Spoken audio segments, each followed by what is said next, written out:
is 6 o'clock, and I would like to call our regular session of the Nissus School Board to order. Dustin called and said he would be a few minutes late, so he will be here. There he is. This is just as I said, so we're just getting started. Donnie is at a wrestling camp with his children in Pasco, Washington, so he will not be here this evening. So we do have a quorum. I would like to ask Tylee and Emma this evening, they are our guests here, if they would lead us in the Pledge of Allegiance. I pledge allegiance to the flag of the United States of America and to the republic for which it stands, one nation, under God, indivisible, with liberty and justice for all. Thank you very much.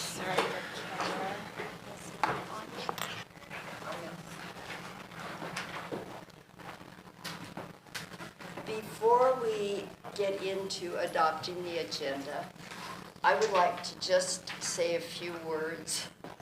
You are all a captive audience, so you have to listen to me. I just want to take a couple of minutes to thank you all, board, superintendent, administrators, staff, for your patience and your support in the last 12 months. You know, we started out the year with a real surprise. We started out with a 4-day school week, and you all had to adapt. You had changed lesson plans and all that sort of thing. And then the kids came, and they had to adapt to all that change. That was somebody's phone. Sorry, there's some background noise. Okay. Then we had a leadership change. Okay, you're all thinking of the top leadership change, but we had a leadership change. Mr. Murray moved to being the federal programs director, and we brought in Shane Pratt as our new elementary school principal, who joined Tricia Book, who was still kind of a rookie as vice principal at the elementary school. And at the middle school, we brought in Andrea Arant as the vice principal.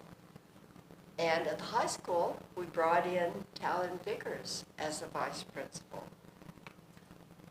And then because we were all kind of rookies, and of course, you know, we did have an interim superintendent who was kind of a rookie, and I was definitely a rookie at being the board chair. We brought in Don Grotting as our compliance director, and he gave us a lot of good advice and direction. And for that, I have to say we have been able to move forward in handling the 1C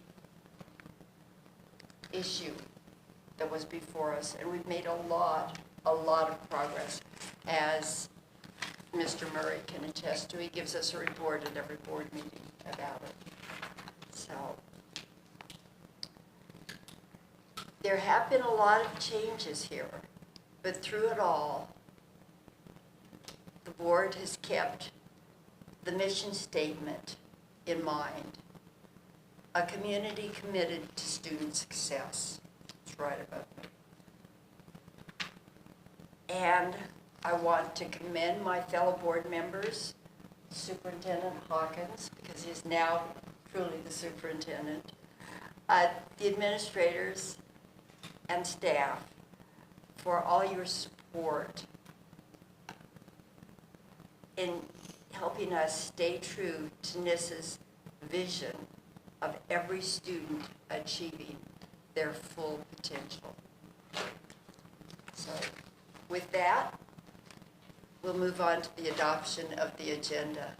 Are there any changes or amendments to the agenda? Hearing none, we will adopt the agenda as presented. The first item on the agenda is the appointment of an applicant to fill board position number 1. That term expires at the end of June in 2027. We have had 6 very qualified individuals apply for this position. All 6 were offered the opportunity to interview and accepted. Unfortunately, 3 of those individuals, for personal reasons, were unable to make the interview. So we did interview 3 individuals. They had great answers to all our questions. And we've had time to deliberate. And at this time, I will ask if there's a motion to bring forward now. I would like to make a motion to appoint Jasmine Ramirez to the open board position number 1. I will second that motion. Great. It's been moved by Susie and seconded by Megan to appoint Jasmine Ramirez to the vacant board position number 1. All those in favor signify by raising your hand. Motion carries unanimously. At this point, I would like to swear Jasmine in. Please come forward, Jasmine.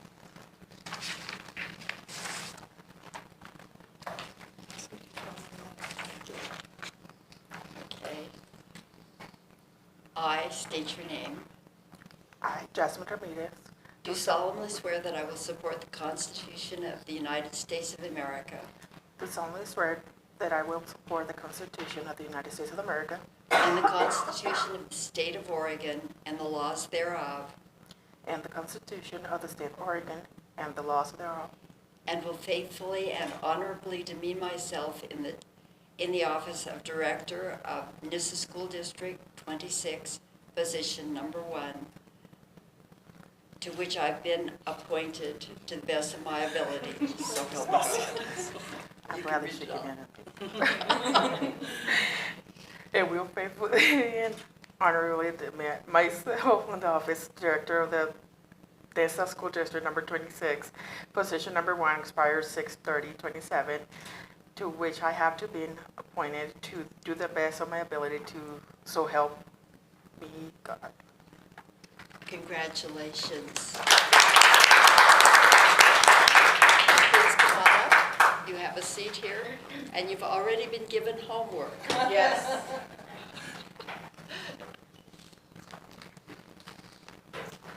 Okay. We are now, again, full board of 7. The next item on the agenda is election of officers. Annually, we elect a chairman and a vice chairman. For the office of chairman, do I hear any nominations? I would like to nominate Pat Warnaka. I'll second the motion. Do I hear any other nominations? Come on, Do I hear a motion to close the nominations, or Make a motion to close the nominations. I'll second. all those in favor of electing Pat Warnaka as chairman of the school board signify by raising your hand. Thank you. Thank you. We will now open the voting or the nominations for vice chairman of the board. Do I hear any nominations? I'll nominate Susie Ramos. I will second that. Susie Ramos has been nominated and seconded for the office of vice chairman. Do I hear any other motions? Do I hear a motion to close I'll nominations? make the motion to close nominations. Do I hear a second on that closure? I'll second. It's been moved by Megan and seconded by Dustin to close nominations. Therefore, all those in favor of electing Susie Ramos as chairman signify by raising your hands. Motion carries. Congratulations, Susie. I hope this is okay with you too. Thank you, Dustin. You're so thoughtful. Okay. Unless you want it. The next item on the agenda is public comment from any visiting patrons and/or delegations. Do we have any public comment this evening? Okay, hearing none, we will move on to the next item, which is the superintendent's report. Sure, thank you. Chairman Yes. Warnock, and congratulations, Vice Chair. And Thank Mrs. you. Ramirez, congratulations as well. I'm excited to have a whole board, so thank you. So, good evening, Board and Community. As we do every meeting, I would like to start off with a report from Mr. Murray to give us an update on 1C. And as Mrs. Warnock has said, for the past year, this is how we start our meetings, for transparency and those things, because 1C is on the forefront of all of our communities' minds. So, Mr. Murray, I ask you to come up and give us a report on our Migrant 1C program. Thank you. Good evening, everybody. As previously, this is a report on our migrant program.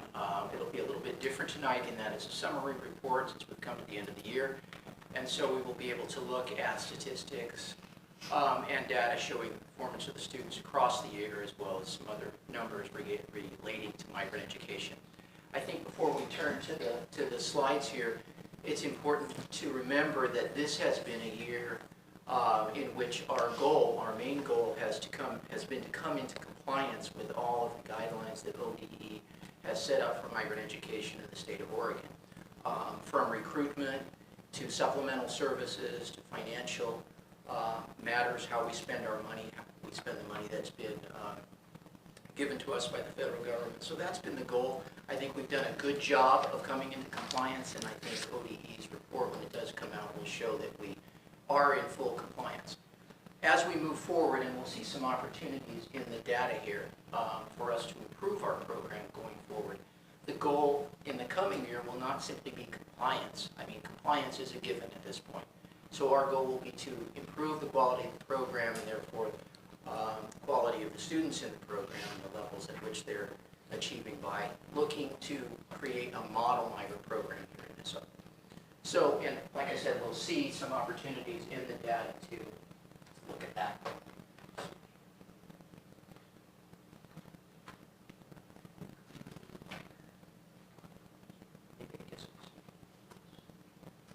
Use your right and left arrows. What's that? Use your right and left arrows. Okay.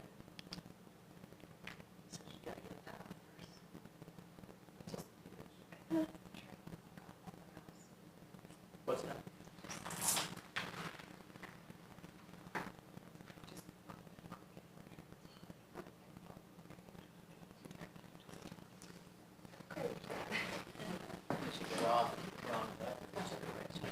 So we'll start off with a big picture here of the program. This is our student count, or the number of students enrolled in the program. We started out the year with around 220 or so students. We had a high water mark in May, June of about 265, and then we will hit a low water mark of about 140 students in the program in August, around the time we start the school year.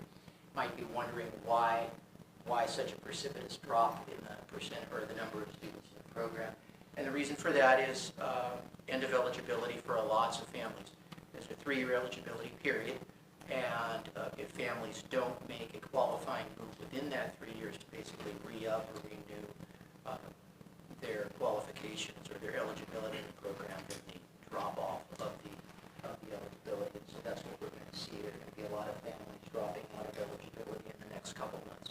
Those numbers will gradually increase back up. I think we will be over 200 by the end of the year, but we may not hit that 260 mark again, or at least for a while. Excuse me now, Yes. are these just NISA students? Yes, only NISA students. We're not, they don't include Vail or Adrian numbers anymore. Okay, looking, and we'll just kind of walk through the program from preschool on up and the types of services that we offer and the performance of the students in this program. These are supplemental services offered to preschool students. Of course, we had a preschool program, a classroom here in the building, which conducted on a regular basis all the days of the school year.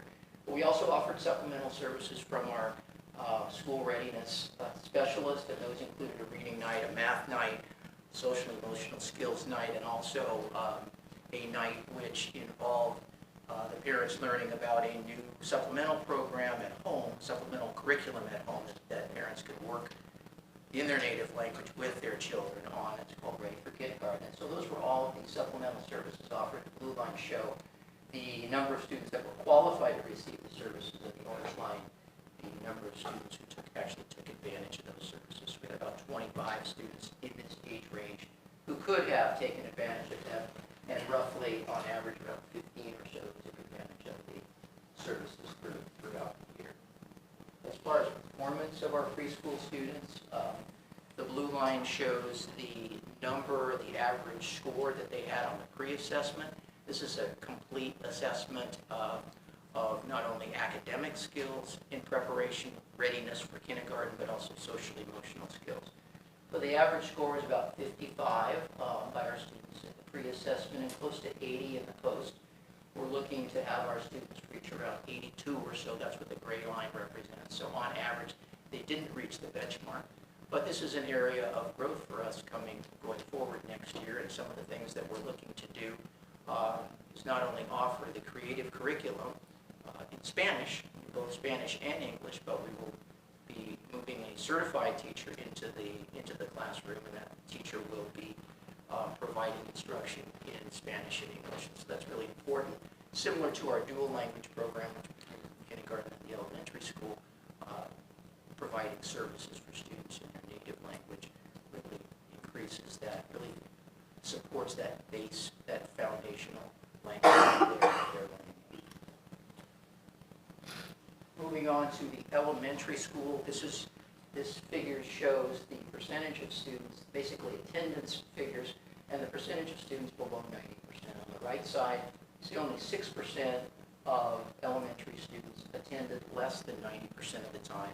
It's about 7.5% of migrant students attended less than 90% of the time. So both really strong attendance numbers.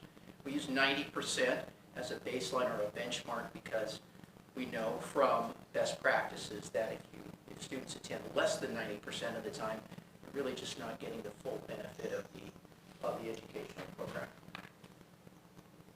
And then similarly at the middle school, these are attendance numbers for middle school students. If we look over there on the far right, only about 3% of middle school students attended less than 90% of the time, whereas about 15% of migrant students attended less than 90% of the time. So this is another area of growth. Obviously, we want to see that number go down considerably.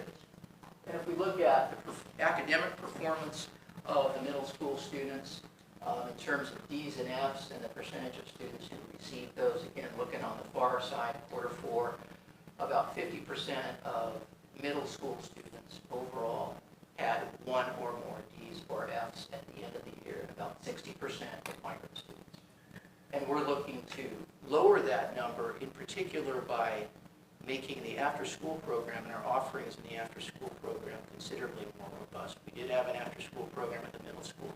Just really wasn't to the extent that we would like it to have been. It was 1, sometimes 2 days a week. We'd really like to see that greater consistency there. And again, the reason why migrant students receive these kinds of supplemental services that we're seeing through the slides is to make up for the kinds of lifestyles that migrant families lead. Right? There's a lot of movement, therefore there's loss of educational time. And the way to make up for that loss of educational time is to provide these kinds of supplemental services. High school attendance numbers, again, they're quite low for students overall, about 5%, under 90%, and close to 30% of migrant students attended less than 90% of the time. So a big area of growth for us there. And with grades, percentage of students with D's and F's are fairly close, but again, we of course like to see that number go down We did not have an after-school program in the high school this year, and that will be something that we definitely want to provide.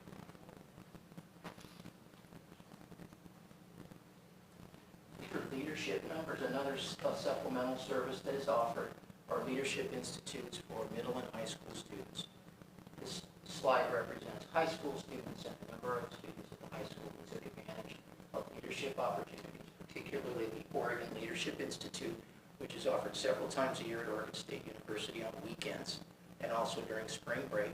And students spend the entire weekend at Oregon State learning various sorts of leadership skills, everything from how to write a resume, how to set goals, how to fill out a FAFSA application, how to apply for college, how to work with others well, those kinds of things. And these are the numbers. 10 students, 10 of the high school students participated in quarter 1, and you see the other numbers in quarters 3 and 4. Finally, just graduation percentages. Overall, 100% graduation percentage at the high school, and therefore 100% of the migrant students also graduate. So those are our slides and our numbers. Any questions for Mr. Murray? Very thorough. Thank you very, very, very much. I appreciate the update on our migrant students. Thank you. Well, as Mr. Murray was, commenting on last year and looking at goals of this year, we're in July as we turn the corner to a new school year, right? We're now in the 24-25 school year. We've been working really hard to get everything ready for another great year. While we continue to clean up after the storm, I'm pleased to report that the trees are almost all removed, ensuring the safety of our grounds, and the roofing company will be here tomorrow to start inspecting our technical facilities as well. We haven't been able to get up there and look at that, but it will start tomorrow, and it will be a very, very thorough process, so it's going to take some time, because they got above, below, everywhere. And so just for the community to know those things is that we are ensuring that our facilities are prepared adequately and safe for everybody. So we're going through that now, as everybody is. I still have branches in my house.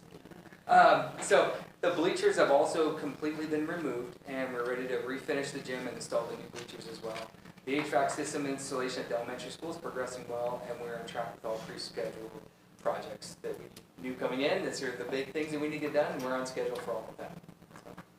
So, additionally, this week marks the beginning of our fiscal year 24 annual audit, and they actually started today, and Crystal's been having a great time. So this is actually, as you know, is a 2-week process that occurs yearly, and we have to prepare a report that we give to OPE. So this is week 1, and then we'll have another one in October, correct? End of September. End of September, as kind of the second part, and then we submit that, and hopefully before December we'll have a report for you guys. So also, I'm pleased to announce that our school resource officer, Rodriguez, is headed down to Phoenix. He thought it was hot here. Phoenix is going to be ridiculous, but he's actually going to the National School Resource Officer Conference to actually better equip himself to better serve our community. And so he's going to learn kind of all the ins and outs, and so we're actually really, really excited to see what he brings back to us. Thunder Egg starts this week and promises a lot of fun with great activities on our school grounds. Miss Book and Officer Rodriguez are going to be giving out free bicycle helmets to kids, and that's something Mr. Pratt worked to get set up. And so if you go down there, free bicycle helmets for kids. And Officer Rodriguez actually has a whole thing of free ice cream, because we were talking about safety this summer. And so if he sees a kid riding around a bike with a helmet, stops, give them a free ice cream cone from A&W, and it's just actually really important for us to look at the safety of those kids. And also, the Class of '84 reunion will be here this week as well on Saturday from 3 to 5, correct, Megan? Super fun. And so I'm going to be giving them a tour of the district, and also I think if Mr. Pratt won't do it, Mr. Book might do it, or I will ask somebody on the board, but we're going to have, we do a kind of a read aloud to the kids, and that is on Saturday at 11. And I'm going to be reading one of my favorite books, How I Became a Pirate.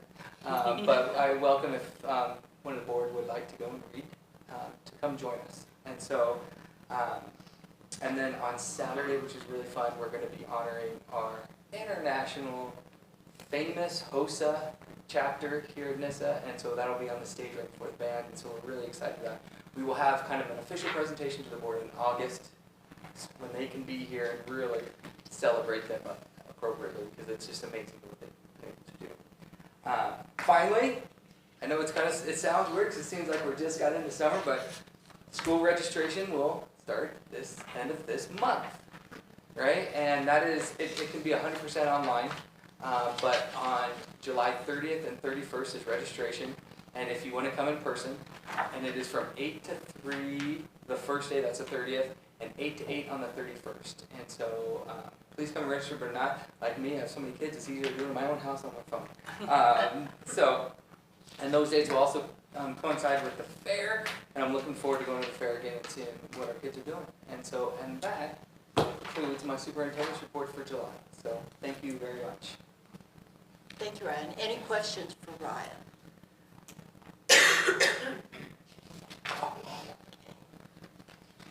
In that case, I just if you guys don't know, the kind of the schedule for Thunder 8 is out, and that's something we're going to help get posted as well. But they have great activities like pickleball. They have a basketball tournament. The actual American Legion is doing a baseball tournament here on Thursday and Friday, so we're just bringing a lot of the community in.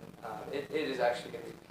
We're really stepping up our game this year, and I love working with the chamber and the partnership we're creating. So And they have snow cones. and they have snow cones, so don't forget. So thank you. Now it is completely it. Yep. So thank you, Ryan. Yes, we're looking forward to Thunder 8 Days. yes. It's nice to have it back on campus. We'll move on to the financial report. Crystal?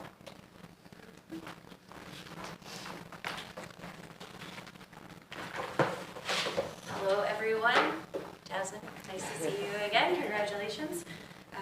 We'll talk about the budget committee later, but congratulations. So, Jasmine, just so you know, every month I put together financials that I have to present to the board. That's part of my position.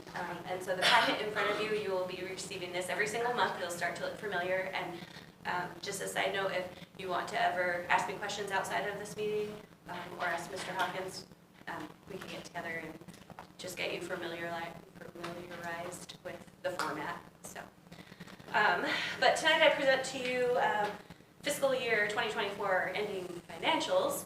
I want to just make a little asterisk. Please note these financials are in the process of being audited, so things could change depending on what is found in the audit, but it is, to the best of my knowledge, accurate as of today. So the first report that I provide is just a report of our general fund revenue and expenditures that come in and out. The very first page is just a summary. It shows what our adopted budget is versus our year-to-date numbers. And if you flip to page 2, which I accidentally printed on just the back side, sorry, that's a little different format this month, this breaks out our actuals month to month. And so I'm just going to focus on the month of June, as I'm reporting on June this month. You always hear me say, and you'll hear me say, Jasmine, a lot every single year, we do not receive a state school fund payment in the month of June. So every month, I always tell the board what our cumulative balance is moving forward to get us through June. So you'll see our revenue is really declined in the month of June, and that's just because we don't get that state school fund in June. But June is our largest expenditure month. So we're right on track where I thought we would be. Our revenue came in, it was a little over $121,000. And our expenditures for the month of June out of the general fund was $4.4 million. So that's why we carry that large cumulative balance month to month, so we can cover our June expenses. And after that report, I always provide a monthly statement of our LGIP account. That stands for Local Government Investment Pool. So you can think of it as our savings account, or keep all of our money, or that's where our state school fund goes into. And then I transfer, my office transfers money from that account into our checking account to pay our bills and our payroll every month. So this is just a statement of June. You can see what was deposited. Our county tax payments go into that account. And then the negative numbers where you see I transferred some money, that's the money going into our checking account to pay our bills.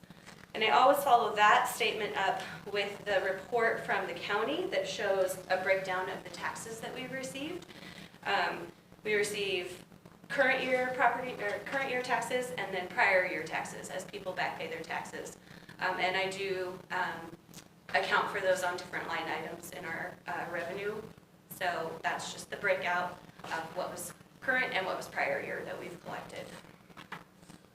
And then a fun report that I know you'll love looking at, the very next page, is the whole entire year, July 1 of 23 to 6/30 of 24, of our tax collection for that LGIP account. Our next report is our middle school bond fund. So we ended the year with almost $13,000 in that account. This money we've committed to only pay our debt service payment on the elementary school. And so we have a separate LGIP account for that. And that statement is located right behind that operating statement that I provided. Shows that balance. And you can see our balance in May was like 375, and now our balance is about 12, almost 13,000. And that's because we had a debt service payment that we paid in June. We pay two payments a year, one in December and one in June. After that is just the monthly breakdown of the taxes from the county, and then the page after that is just the whole year. Following that is the operating statement for Early Head Start. Our biggest expenditure in Early Head Start is our payroll, but it just shows the revenue that has come in and the salaries that have gone out. Our consumables, our biggest expenditure in that fund is formula, diapers, wipes. So that is something I provide monthly for the board. After that is our food service report. I was very interested in this, not because I come from food service, I do, but only because we switched to a 4-day week, and I've always done financials based on us going to school on a 5-day week. And the way we receive our income for food service is all of our meals are reimbursable. So if we're not serving, we're not collecting revenue. So I was trying to see how that would go, going to a 4-day week versus serving 5 days. And we actually didn't do too bad. When I present the budget to the budget committee, we do go over if we're ever in the negative. At the end of the year, we would transfer a little bit of money from the general fund to make it a ending fund balance of 0. So to the best of my knowledge, our revenue was a little over $9 million. We spent, $1 million. Our expenditures exceeded that revenue by just almost $10,000. So anticipating a transfer from the general fund just to make that ending fund balance 0 for the year. So not too bad from serving 5 days a week to going to 4 days a week. Crystal, Yes. before when we were on 5 days a week, was there usually a little money left over, or were we normally transferring money from general? No, we haven't transferred money.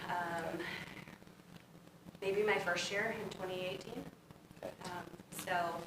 But it was just something we knew.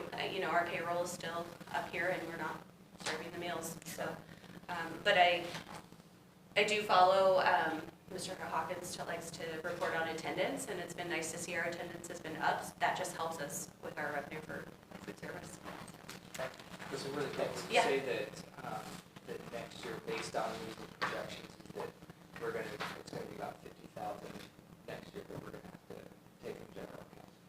Because we did have a beginning fund balance. We did have a beginning fund balance to start this year. So we're about negative 55. Yeah, so moving forward, we might probably next year have to transfer probably about 55,000. And we also have to take into consideration our labor goes up, our benefits goes up, our food costs goes up. So, but it's just really important to get students here and get them fed. So we need that money. So after the food service report, then I provide the payroll report. So this is the largest payroll report that you will get for the fiscal year, and it's because it's June and we do a lot of payrolls in June. But it just breaks out all the funding codes and all the salaries and benefits that we paid for the month of June. And then finally, once a month, I must ask for approval of the bills. This report shows absolutely everything that has left our checking account for the month of June. And so if you ever have questions, of course you can ask or send Mr. Hawkins an email, and I can get an answer to you on anything you might be questioning. And that is my presentation for the month of June. Ryan said the auditors did arrive today. They're here for about 3 days. And so that's in full force. It's going well. And then they will come back and visit us in September. I have to have the audit report presented to the board by December, and it must be submitted to ODE by the end of December. And that's for us to continue receiving our state school funding starting in January. Feeling pretty good. We started a little bit earlier this year, so it's been kind of crazy for me, but it's good. Does anyone have questions? Well, thank you very much, Crystal.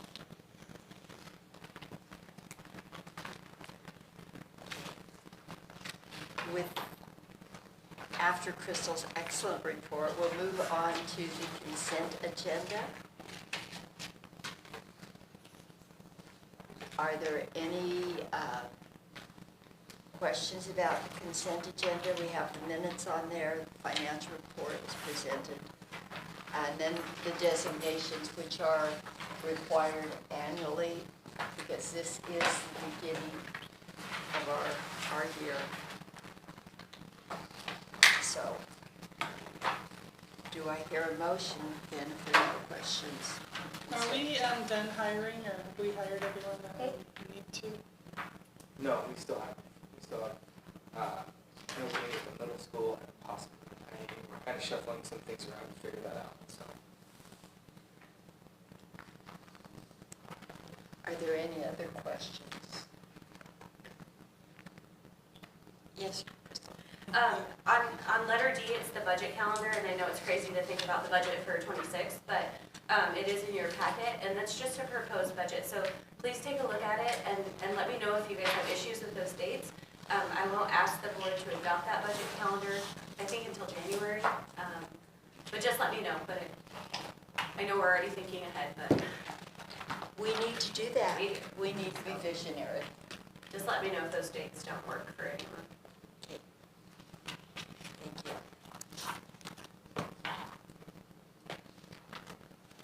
Other than Crystal's comments, do I hear a motion on the consent agenda or any other questions?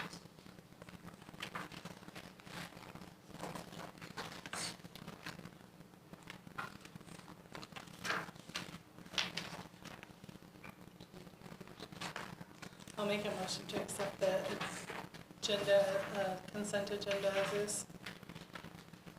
Do I hear a second on Susie's motion to accept the consent agenda as presented?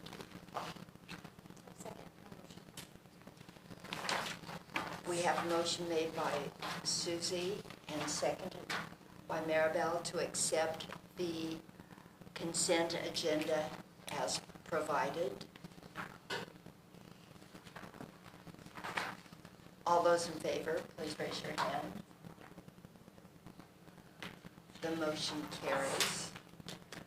We'll now move on to new business. And we have budget committee vacancies. We do. So at the conclusion of June 30th, we had 2 terms that expired, but now we actually have 3 because Jasmine is now a board member, and so she will be on our budget committee, but as a board member, so that opens up her spot too. So we're looking for we have 3 vacancies that we need to fill. So the board just needs to think about when they want a deadline for applications to be. Our policy we adopted last year says we will announce them in July, review them in August, and Potential September. yes. So not sure what your calendar looks like or when you would like applications to be turned in by. Normally we do a work session the first Monday of the month, so I don't know what you're thinking. What do you all think about having the applications turned in by the end of this month? What if we don't get enough? We can always keep it open the next minute. Yeah, we can look at them work session and see if it's extended. So we can go over on the 5th of August for work session. So maybe have the deadline August 2nd to turn it in? And Okay. then you can look at them at work session on August 5th. That sounds like, And then if we don't have anyone, we can push the, we can push the Push it. date. Okay, is everyone feeling okay with that? Okay, August 2nd by 5.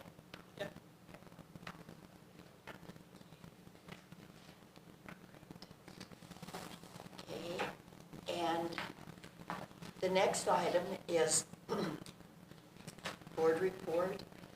We will have a work session on the 5th of August. Hard to start talking about August already. I know. On the 5th of August at 6 o'clock. Board training. Oh, let's go back to work session. At the work session, we will again go over that packet of policies. We should have more information on that. So, and then let's move on to board training. I hope you have all had a chance to listen to the webinar that OSBA has on board responsibilities. You'll get to. And I would like to say that there is a webinar on public meetings on the 17th that we can all sign up for. I believe it's at 1 o'clock in the afternoon. It's a Wednesday. So there's that. And there are also, as I was going through the webinars that OSBA has that we can look at, there is one that was very recently done on board policies, which would probably be good for everyone to listen to again. So I would like, because we have all listened to that webinar on board responsibilities, I would like to arrange a time to work with Don Grotting on some strategic planning for the board. Let me know how the rest of your month, this month looks like. And then I will be in contact with Don to see what he has available. Are we talking an evening, a weekend, what are we talking? It would probably be an evening, maybe 2 evenings, consecutive evenings. I think that's easier for those who are working. Unless you have other thoughts. Want to make it a part of our next work session? That's a possibility, that's a good suggestion. Let's see what Dawn's availability is. And also, we can get through all of the comments on those policies. Thank you, Dustin. They truly are good things to look at, think down. It's a fun read. Yes.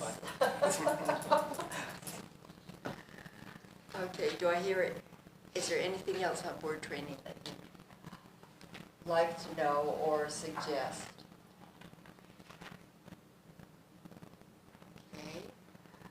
Then, is there anything else that anyone wants to bring up?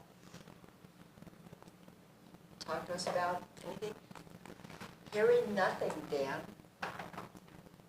This meeting is